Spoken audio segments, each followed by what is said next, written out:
Okay, good morning, good afternoon, or good evening, depending upon whenever you're watching this lecture. If you remember from Wednesday's discussion, we got into the roots of American democracy, and we're touching on some highlights throughout history to discuss what occurred and what ideas came out of those that contributed to our idea that government must be limited and that certain rights of the people must be protected. And so today we're going to look at two very famous English philosophers and look at the ideas they had regarding government power and individual power to act free of government constraint. And in the case of our first philosopher, Thomas Hobbes, he lives in England and has been influenced by previous events in England that are going to shape his viewpoint of what the correct prescription for government should be. Now, I may have mentioned this Wednesday, but when we're talking about a prescription, what we're basically saying is something that will treat an ailment, much like a doctor would prescribe medication for pain or other infirmity that your body experiences. So this is his idea of what will make society safe and successful. Now, Hobbes lived in the period of the 1600s, so we're looking at the mid-1600s in England, and England already had experienced some form of elected democratic governance which challenged the king's absolute right, the monarch's power to basically do whatever he wanted. We know from history, and if you're following along with your outline, you can see this. We know from history that at one point, English lords forced Prince John of England to sign what was called the Magna Carta. I'm not big on dates, but this one sticks in my mind. 1215, the lords force Prince John to sign the Great Charter, that's what Magna Carta means, at Runnymede in England. And basically what they're telling him is you cannot take what is ours arbitrarily. We have certain rights. Now, this didn't mean that they were upholding the rights of everyone in England. England had a serious class division. You were poor, you were a peasant, you were doing a little bit better, and then maybe you were in the nobility. They're fighting for their rights to hold property. And so there's already some constraints on the king, and by the time we get to the world of Thomas Hobbes, there's a real clash between what has been called the divine right of kings versus the beginnings of democratic governance. Now, Charles I, and now I'm getting back to your outline, Charles I was a monarch who firmly believed that God had placed him on earth to rule over the English people. And he's not alone. This was a common belief throughout the world. There are not too many places where you're not going to find a single ruler or a few men governing the country, basically with few limitations. And Charles believed in this. Now, he was not an evil man. He was not a dictator, kind of like a Stalin or a Hitler, but he really felt that his mission on earth to fulfill God's word was to rule over the English people. So he adopted the divine right of kings. In fact, he was a very religious man. But England had already started forming what we call a parliamentary system. In reference to your outline, you see the term parliament, and you see House of Lords, House of Commons. Now, the House of Lords pretty much says what it is, and that is those were the aristocrats. The House of Lords exists today, but it has very little power because of the changes that have occurred, the evolution of the English system over time. In fact, there was even an article in, I think it was the UK Independent, one of the newspapers I look at online every day. It's a British paper. There's actually some discussion of doing away with the House of Lords, that it's irrelevant. Well, it was very relevant at the time that Charles I was on the throne because it was made up of the aristocrats. Wealthy, powerful, men of property, had large holdings. Many of these were the highest level of military leader in the country, and so they had power equal to or greater than the other House of Parliament, and that was the House of Commons. And lo and behold, that pretty much says what it is. This was made up of the commoners. They were not men of royal birth, but they were accomplished men. You're going to have merchants, you're going to have educators, you're going to have farmers, prosperous farmers. So these were literate men. They were kind of the highest in their particular class. And because they had been elected by the people, they argued that they represented the interests of the majority in the country. The House of Lords basically represented the elites. There's that word again. So they're the minority. But they have the king on their side. And the king, of course, has the military on his side. Now, the leader in the House of Commons was a farmer by the name of Oliver Cromwell. And if you ever want to see a movie about this whole time period, there's actually one called Cromwell, and it stars Richard Harris, who played Dumbledore, the original Dumbledore in the Harry Potter series. He's a very young man, so you can see how long ago it was. But the movie does a good job of explaining or showing the history of the time. The history of the time was that Cromwell argued that the king no longer had these divine rights. Now, Cromwell was a very religious man as well, religious within the context of his times.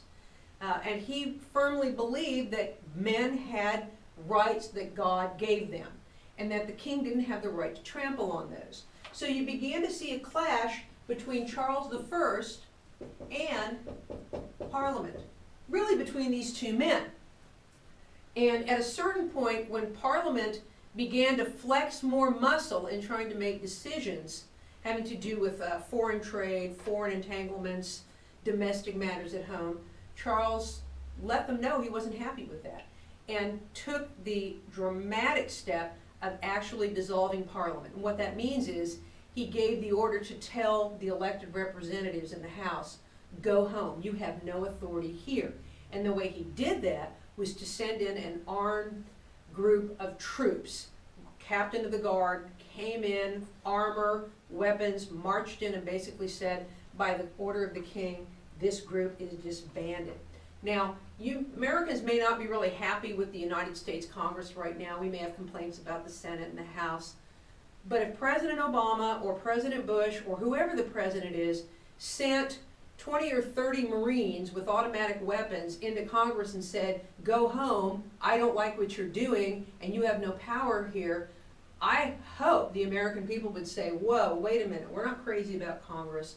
But to use military force to threaten the elected representatives of the people, that makes the king that makes the president a tyrant. And that's exactly what the people in Cromwell's time thought. The people who sided with the House of Commons said the king has become a tyrant. On the other side, the House of Lords, with the elites in society, they felt the king had justifiably told these rabble-rousing commoners, put them in their place, basically. Well, to make a long story short, this was not going to be resolved over a conference table. It came to blows.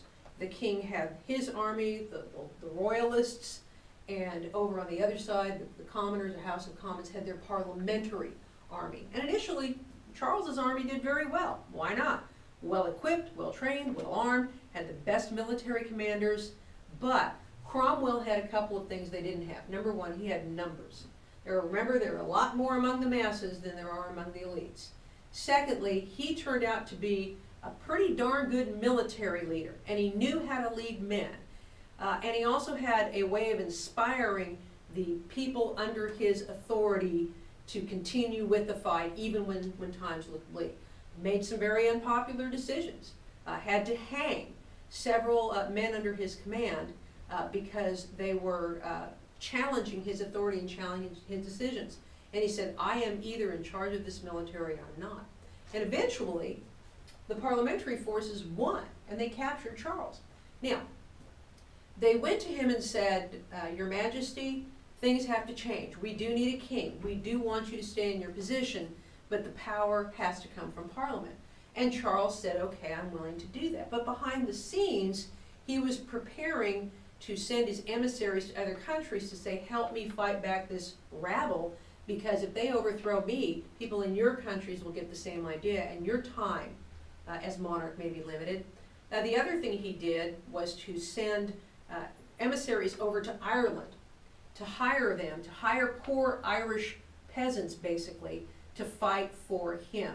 So he violated the terms under which he could keep his crown. Cromwell and the other leaders said, you can be the monarch with reduced power, but you must promise not to make war on the British people. And Charles basically lied. And he did so because he said, I don't have any loyalty to you. My loyalty is to God. When it became learned that Charles had violated the rules of the agreement and had hired the Irish, of all people, to come over and make war on the English government and the English parliamentary leaders, that sealed his fate. Because the decision was made by Parliament after what could be called a trial, but really the decision, the outcome was already determined. They demanded Charles renounce his throne and renounce his cause, and he simply would not do that. The decision was made to execute him. And there's the actual house where he was kept, and the balcony, or the place where he was executed, a balcony was constructed, can still be seen if you walk down Whitehall in England. This is the street that the Prime Minister lives on. It's near Parliament. And it's interesting because on the building where Charles was executed, there is a bust of him, his shoulders and head. And not too far from him is a statue of Cromwell. It's like they're eternally looking at each other. Now, Cromwell was not thrilled about having to execute the monarch. And it was a pretty big deal in England to execute the monarch. It was very difficult to do. But the leaders of the revolution knew that as long as Charles was alive, he would be a rallying point for other royalists. And so the decision was made to execute him. So he was beheaded. Apparently went to his death with great courage, great bravery, still devout, and a real tragedy in English history. Well, Cromwell goes home and tells the leaders, okay, you've won your victory, now go home. I'm going home, now you go rule the place. And within a relatively short amount of time, they come back to Cromwell's farm and they say, we have a problem. We're in total conflict. We can't get along. The people are not listening to us. Our authority's being eroded. They need a strong leader. They need someone to come in and take command of the situation. We're wondering, Oliver, would you be willing to become our king? We're offering the crown to you. And Cromwell is stunned. He says, wait a minute. We just fought a bloody civil war. We have torn this country apart. Brother against brother, father against son. Whole families have been killed. And we did this. Why? To get rid of a tyrant, a king with total power. And now you want to offer me kind of a rough, not terribly sophisticated farmer. You want to offer me the crown? Why did we do everything we did? I mean, we cut off our king's head. Why are you giving me the crown? And their basic answer was, men can't rule themselves. They had to be ruled by a strong authority. Well, eventually Cromwell agrees to take authority and basically becomes the dictator of the country in a form of government called the protectorate. In other words, his job was to keep the nation safe. Ultimately, he dies. Ultimately, the monarchy is restored. Charles II comes back. There is still some conflict going on. But essentially what you have today is you have a constitutional monarchy. In other words, the king or the monarch, or in the case of today, Queen Elizabeth II, is the head of the nation in terms of a title. And she is still revered as a monarch, but she has no political power. All of that basically resides in the hands of the House of Commons. This group has lost power, and like I said, there's actually some discussion about eliminating. We don't need it anymore. Over here, though, the real power is in the House of Commons, which elects the Prime Minister.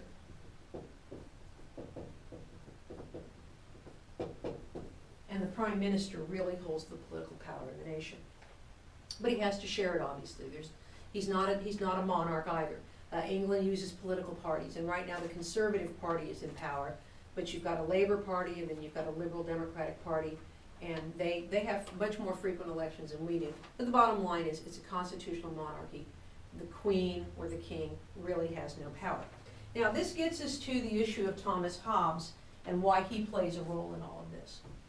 Hobbes was part of the aristocracy. Now he was not part of the nobility that played cards all day and all night, drank to excess, lived rich, let other people do all the work. But he was of royal blood. He was also a very studious man, a very learned man, well educated. He tutored the king's son, or grandson, one of his son, I believe. And so he knew which side of the line he was on, and he had to flee England because it became obvious that if you were part of the royal family in any way, shape, or form, you were under threat. So he fled England. And observing or finding out what happened to England during all this time, he was horrified. Because, again, you know, wars are bad. Civil wars are particularly bad because you're tearing up your own country, and while you're fighting each other, you're also leaving yourself vulnerable to other countries that might want to attack while you are at your weakest. And in Europe at the time, the main powers that England was constantly fighting with were France and Spain. And of course, France is right across the channel. So Hobbes looks at what happens in England to his own country, and he comes up with a prescription of government. And it really is a clash between authority and the right of the people.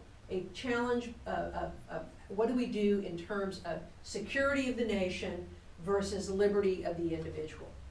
And Hobbes says that if you go back and you look at society before government comes along, things are very bleak. I have in the outline here the name of the book he wrote, which is called Leviathan. And in Leviathan, Hobbes provides his prescription for what his view of a social contract would look like. And a social contract basically means people in society get together and they come up with an agreement on how they're going to live with each other. And of course that means establishing certain rules. It's not unlike when 3 or 4 college students get a house together. They've got to agree on certain rules on how they're going to live together and respect each other's rights, or you're going to have chaos. It's a dog-eat-dog world. There's no law, so it's the law of the jungle. Eat or be eaten. And so no one's really safe. No one can advance because you never know when someone is going to come along and take what you have by force, by stealth, maybe even kill you to get what you want. So there's no protection of life and there's no protection of property because there is no authority and there is no law to say you can't do that, because if you do, the punishment will be so great that will make the action not worth your while. Now, going over to the next page, he talks about Leviathan's responsibility. And a couple of things about what the Leviathan is. The Leviathan is a person chosen by society to rule. Now, some people have argued, we're talking about a couple of people, others have said it's one person. I'm going to go with the one person idea, because on the previous page, I have a picture of the actual artwork on the title page of the book in its first edition. And if you'll notice, it's one person, and if you look closely, you'll see that the armor he is wearing is made up of the people. And in one hand he holds the sword of defense, and the other the scepter of authority. So he is the people, basically. And the question for people is, which do you want more? Do you want to be safe in your homes? Do you want to be safe from outside attack? Or do you want to just do what you want to do and have total freedom? And his prescription is, we'd be better off if we gave authority to one man, and the idea was that his job was to protect us from threats from the outside and from each other. And in order to do that, he has to be given basically absolute power. So we're not going to have any of this free speech stuff, because if you want to criticize the Leviathan, that undermines his authority. You might give people the idea that he's not a very good ruler. And when that happens, you see dissent. You may not be able to have free travel throughout the country. Why? Well, we've got to make sure that the people traveling in our country are friendly to our country. So that means you may have to be stopped and present papers. Freedom of religion, probably can't have that. Why? Because some religions don't ascribe to the idea that absolute obedience must be given to the king. They may decide, no, my absolute obedience is to God, not to some earthly ruler. And if the Leviathan believes that more money is needed to do government work, there may be heavy taxation. But to Hobbes, this was worth it, because again, giving up your freedoms, giving up your liberties is far easier on a nation than subjecting it to threats from the outside or to civil war. That must be stopped at all costs. So for Hobbes, government has all the power the individual has very little. And this is how you keep a nation safe. Now, is there any circumstance that justifies the people overthrowing Leviathan? Well, possibly, according to Hobbes, if Leviathan fails to keep the nation safe. Hasn't done his job then, time to replace it. But not with another government, no. You replace it with another Leviathan, someone else who you believe is capable of exercising the power necessary to keep the nation safe. So yeah, we have to ask ourselves, would we agree to such a situation? We were attacked on September 11th. We have begun to see more and more terrorist attacks. You know, we had the shooting of the Philadelphia police officer the other day by a man who claimed he was influenced by ISIS or Islam or whatever his connection to that group is. And we have other situations we're seeing around the world. And countries are beginning to ask, do we need to start restricting our freedoms? Do we need to start curbing some of our civil liberties in order to keep safe? And I think it's reasonable for the American people and other countries to say yes, because these are extreme situations. Some of you may have been flying commercial aircraft in the last few years. Think about what happens when you go to the airport. You take off your shoes, you take off your belt, you take off your jacket, you empty out the coins, you take out your cell phone. The laptop has to be separate. You have to go through this whole situation. We weren't doing that before September 11th. At one point, you could actually go down to the gate and meet people as they got off the plane. You can't do that anymore. You could take water, you could take coffee, you could take anything you wanted with you basically on the airplane. There was very little in terms of security. September 11th changed all of that. So the question becomes for us, you know, obviously we think we would like us to have greater security, which means less civil liberties, in order to keep us safe. We understand that. But we do have some major questions to ask when it comes to how far government can go. Questions, we talk about profiling. We talk about government having access to our email and our phone calls, doing what we call broad sweeping data gathering. That's been an issue in the United States today.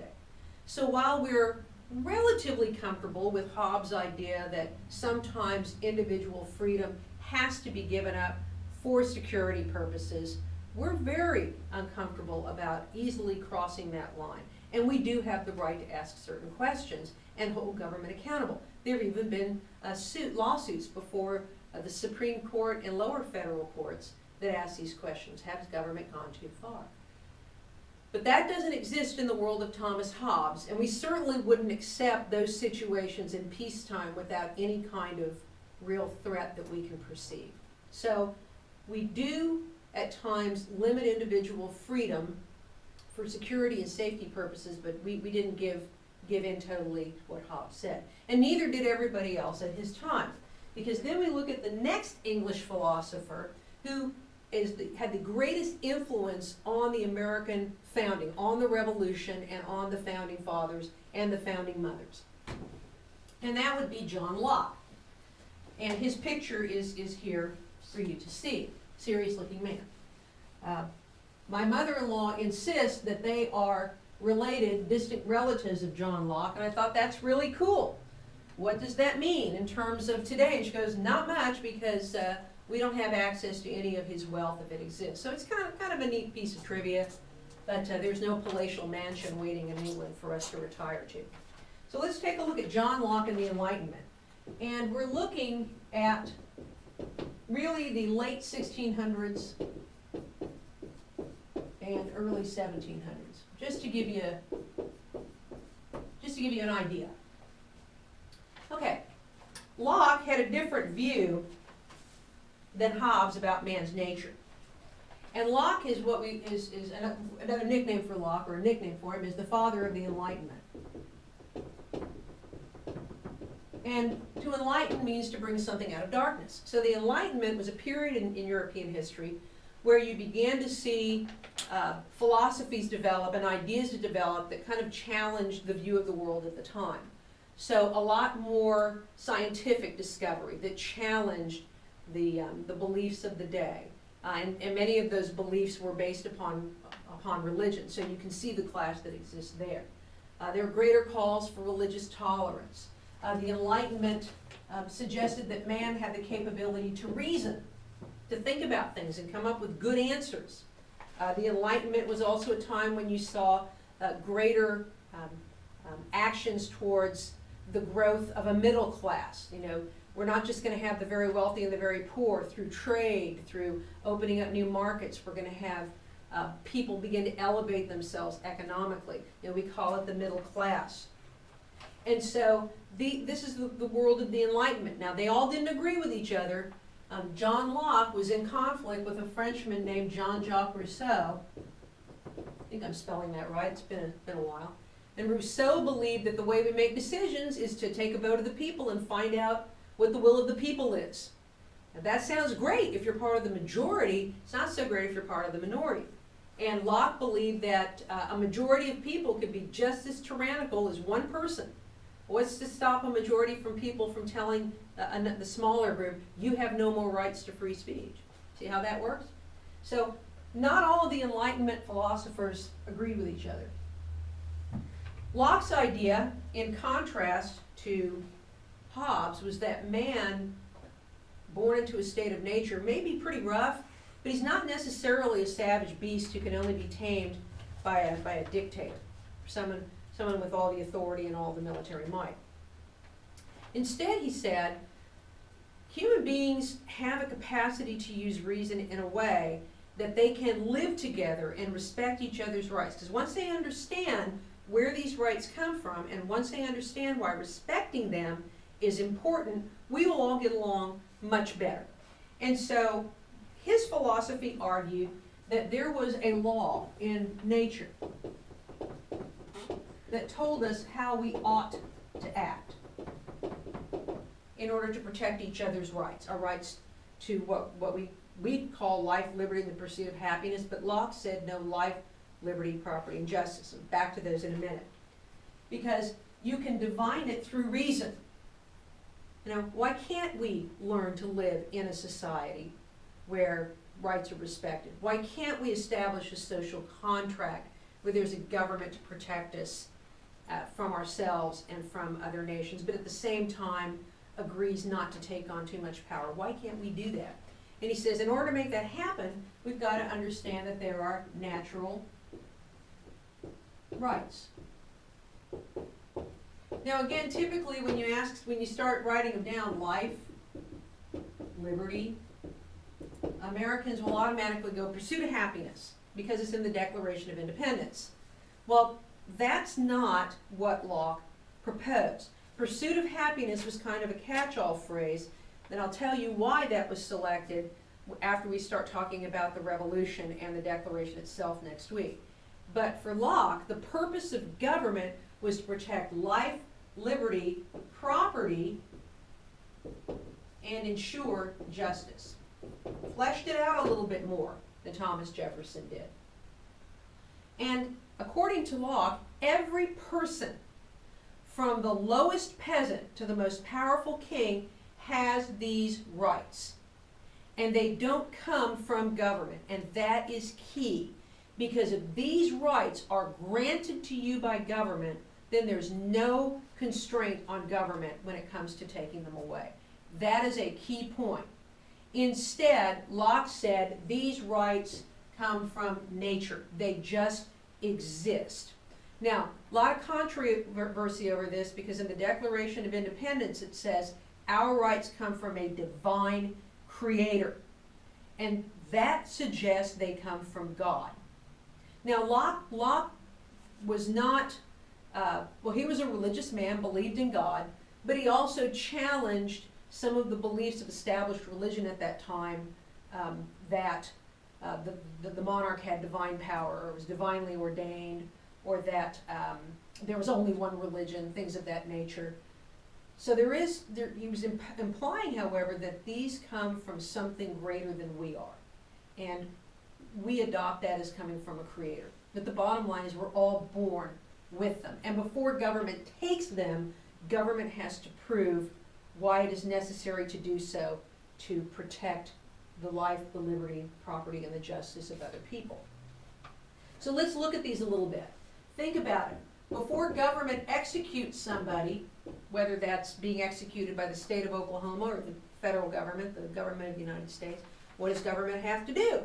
Well, government has to provide a trial. We now have to provide an attorney for someone who can't afford one. We have an appeals process. It says you've been convicted of first-degree murder. That's the highest form of murder. You're going to be executed, but we're going to let you appeal that. We'll give you multiple ways in which you can challenge your conviction and your death sentence, because the power of government here is great. We are going to end your life. So before government can do that, there is a burden on government to say why the crime was so horrible that you should lose your life, and secondly, to take many, many steps to confirm that you are the person who committed the crime. Now, there are a lot of people today who argue, and justifiably so, that there are people on death row who did not commit the crime, and they work to get these people free before there is an injustice, and that injustice is government killing an innocent person. So, according to Locke, a responsibility of government is to protect our lives. This is why we have a military. This is why we have police, but also to refrain from using that power in a way which deprives people of that right without taking those steps to respect those rights. Let's look at liberty. You walk around campus, do you have to show your passport? Do you have to pull out your driver's license? I walked into the library this morning. Did I have to tell people, did I have to confirm, I have a right to be here? No, we don't have to do that. We are very free in many ways. If you drove down to Texas, do you have to pull off the road and go through a process of immigration where you demonstrate who you are? No, we have the right to move about. Not everywhere. I can't just go to Tinker Air Force Base and say, let me in, I demand to be let on the base, because in the purpose of national security, the Air Force has to know who is coming through there and has to get permission. Can I just leave the country on my own? Nope, I have to have a passport. Can I go to North Korea? Not on an American aircraft. I have to go through another country, and then I've kind of put myself outside the protection of the United States. So while we do have liberty, there are certain constraints. And we have constraints during serious extreme times as well. Let's say that all of a sudden we found out that a mass riot had broken out on campus, and there were people with broken bottles, guns, baseball bats, and they were setting fires to their building. And your notification on your computer said, stay in your dorm room or stay in your classroom until further notice, until the police can get the situation under control. Do you have a right to step outside? I suppose you do. I don't think it would be a really good idea. Let's say you decided, I'm going to go get pictures of this because it's an unusual event, maybe I'll get an award, maybe I'll get noticed. So you go down there and you start taking pictures, and the police are rounding people up, and you get picked up along with all the other rioters. Your liberty has been taken from you because of the situation you're in. Ultimately, law enforcement will determine whether or not you were part of the riot, or you're just someone who exercised really poor judgment to go take pictures of the riot. So if that happens, your liberty has been constrained. But that's an extreme situation. We have things like curfews, we have martial law, we have restrictions on travel in extreme situations. Otherwise, we're pretty darn free to travel around the country. And even if we go from state to state to state, the laws of those states still apply to us. We have to abide by them. And by the same token, if we are a victim of crime, the police in those states have to assist us. And the law enforcement, the courts in those hundreds took the word property. Property was the means by which you could be free. Think about this. I'll give you an example. A 17-year-old lives at home with his parents, and his parents make a rule, and he breaks the rule. And they give him a warning. They tell him, do it again. If you're out past midnight, if you come home with alcohol in your breath, whatever, you can't live here anymore. So the young person goes out, violates the rule, comes back, and the parents say, that's it, you need to leave. And a fight breaks out, and you decide, I'm out of here. And you walk outside the door, you slam it, and you walk out, and you just realize, wait a minute, I don't have a car, I don't have a place to live, I have maybe $5 to my name. Now what? How truly independent and free are you without property? 9 chances out of 10 you do what most people do. Well, you might go you know, ask a friend if you can sleep on his sofa for a while. That's going to get old pretty quick. You go home, head down, and you agree to live by the rules. This illustrates a point that without property, without money, without a car, without a place to call your own, without a degree, your job prospects are pretty slim. Without any of these things that are going to allow you to be, here's that term, self-reliant, you are not truly free. So government has to protect that right. I can't go steal your car and get away with it. That has deprived you of your property. You cannot break into my house and take my things. You didn't earn those. The law will tell you no, and you will be punished. That's one of the purposes of government, is to keep us safe by making sure that property rights are protected. But there are times when we have to give property to government. We call it taxation. Government cannot function on good intentions.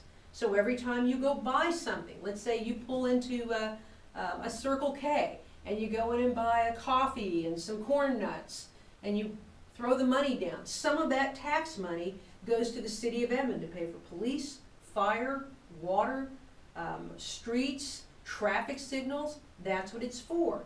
Every time you pay you get your paycheck in, you'll see money taken out for government programs.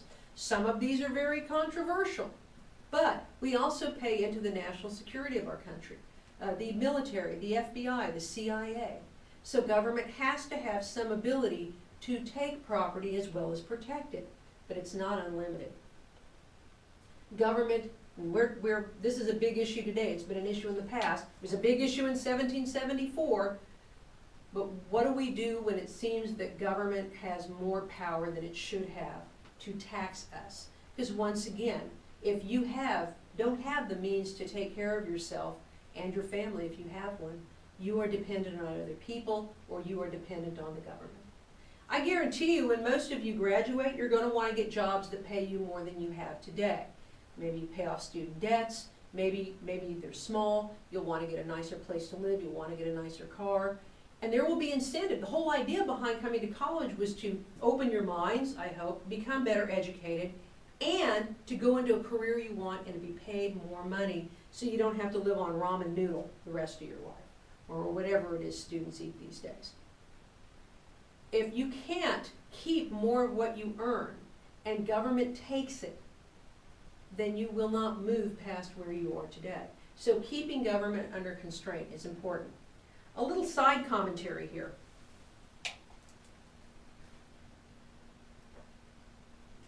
We sometimes hear government referred to as Robin Hood or robbing Hood, kind of a play on the Robin Hood story.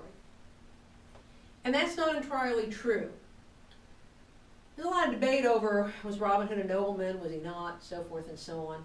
But the bottom line is, most people think that Robin Hood stole from the rich and gave to the poor. That's not accurate. That would make him a thief.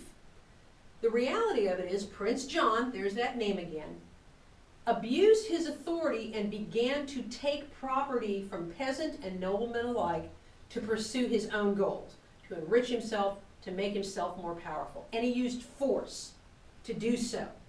Robin Hood didn't steal from the rich to give to the poor. Robin Hood fought back against a tyrant who was abusing his authority to collect taxes.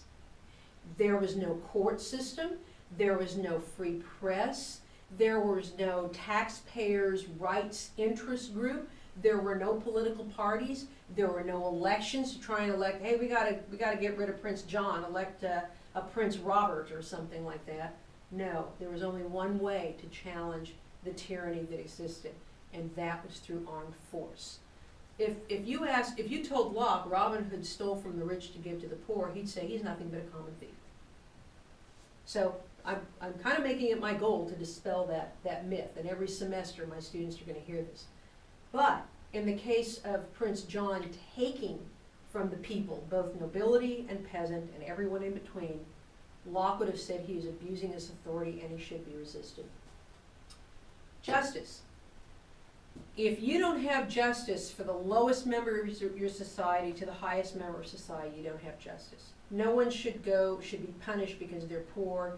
No one should be punished because they are rich. You should be punished if you committed the offense.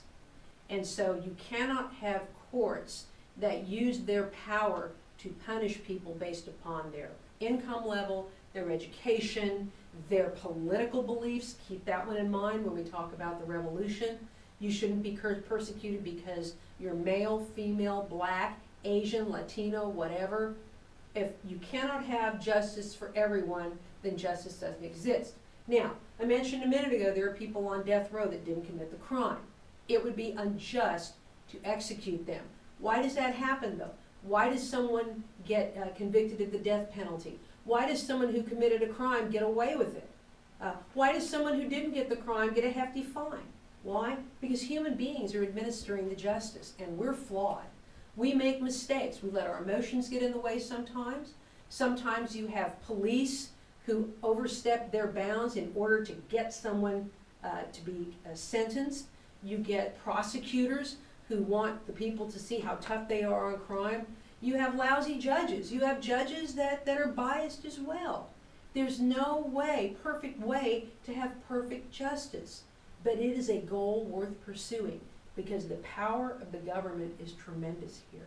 Several years ago, Martha Stewart was convicted of insider trading. In the stock market, you can't get information that everybody else doesn't have that'll help you make a profit or reduce your losses. You can't get that secretly. It has to be available to everyone. Now, if someone says, hey, if I was you, I'd sell my stock. I just saw there's trouble in that country where they have a gold mine. Their stock's going to go down. That's fine. But in this case, if memory serves me correct, she was told something about government contracts that were going to happen. So she had a heads up on everybody else, and she avoided big losses. Well, she went to prison for that. Now, I'm not an attorney, so I don't know all the specifics about the case, but there was some discussion. Was she given a harsher penalty? Because it turns out Martha Stewart, who makes, nice tablecloths and pretty doilies and floral arrangements and, has her own magazine and TV show, was she given a harsher sentence because it was learned she's not a very nice person. She's very mean to her staff. She can be downright cruel. She was given some very unflattering names by her staff. Was she punished because she who she is? It was very illuminating is shortly after her sentencing to several years in a federal prison.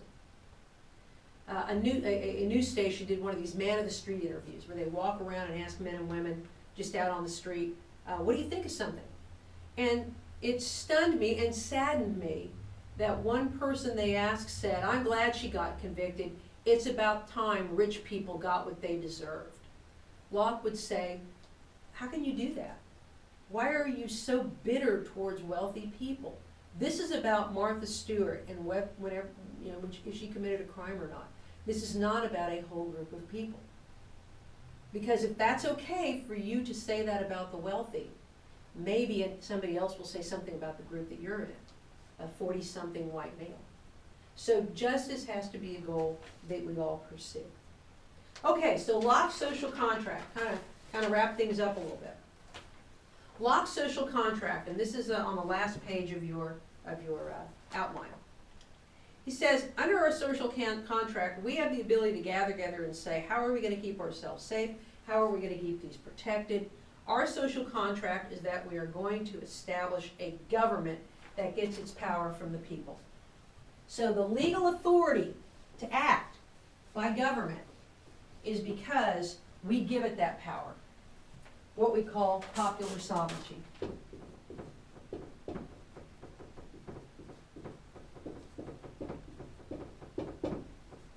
So legitimate power that government has comes from the people. Think about it. What's the first few words of the Constitution? We, the people of the United States. And then from there on out it talks about what the responsibilities of government are. And it says, do establish this Constitution.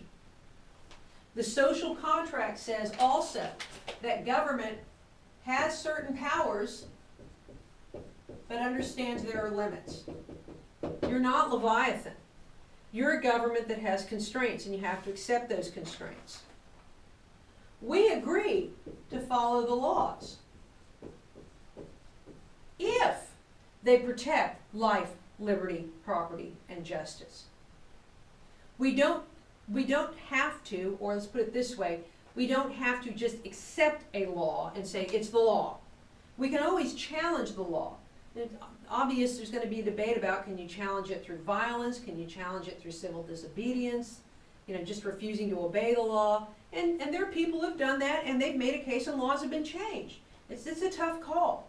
But the bottom line is, we agree, if we give you this authority to make laws which protect life, liberty, property, and justice, then we agree to follow this. I can't just decide my taxes are too high, I don't want to pay them anymore. Or I can't just say, I don't want to follow that curfew, I'm not a lawbreaker, and go out and not expect to be arrested. Let's say I want to go to North Korea, and I say, I ought to be able to go. I can, but again, I'm out of the protection of the United States government. I come back, I may be charged with violating the law. So we can't just simply pick and choose, but it doesn't mean we can't argue that laws need to be changed or not laws need to be eliminated. If that was the case, if we could never challenge any laws, look around the classroom, look at the diversity within the university. We wouldn't look like this today if laws were not effectively challenged. Sometimes it takes a long time to do that, to change laws, to eliminate laws and pass new ones. But that's part of being a stable and civilized society. As I said, government must agree to limit its power. And we've built that into our Constitution. We'll see that. But it also means people in those positions of power have to be held accountable and have to be limited and have to be challenged. When we talk about the presidency, we will see in many situations, even today, Congress and the president argue over whether or not the power of the presidency has grown too great. It will be a never-ending battle. But it's important to have it, because if you don't have that battle, then the people elected to represent us have no authority, and then you have a monarch. And I don't think we want to go that route. Can government ever be overthrown under Locke's idea? Yes, if it abuses its authority, abuses its powers. Now, what does that mean? Well, right now we have debate about government spying on us through the National Security Agency. Is it time to overthrow the government? No. Timothy McVeigh blew up the federal building in Oklahoma City because he claimed that the federal government was abusing its authority. Was Timothy McVeigh right? No, he was not right. Governments aren't perfect, and they do have to be held accountable for when they abuse their authority. We are not at the point that justifies an armed insurrection, where it justifies overthrowing the government, federal or state. We are still much freer with fewer threats than many parts of the world, but it doesn't mean we stop asking the question, should government exercise this power to this degree? When we start talking about the American Revolution next week, and as you'll see in the video, the issue of government abuse of power was at the center of the revolution. And when you look at the Declaration and start seeing the list of grievances, it becomes pretty clear that a revolution was justified. But we are not in that position right now. Will we ever be in that position? I hope to God we never are. But we've only been around 230 years thereabouts. That's not a long time for a nation to exist. And we certainly have had our ups and downs when it comes to democratic governance, election by the people, and government responsive to the people. But that doesn't mean we aren't going to have problems in the future. So think about that as you continue to read Chapter 1 and as you start getting into Chapter 2, and really throughout the semester, everything we look at, think about trying to balance the responsibilities of government to keep us safe and to promote the general welfare and the rights of individuals. What we'll do on Wednesday when we get back is we'll talk a little bit about the video that you watched on liberty. I'll answer any questions you have over today's lecture, and we will start getting into some more aspects of the class. We'll look at the first written assignment, and we'll jump right into discussion. So have a good weekend and a good Martin Luther King Jr. holiday, and I'll see you next week.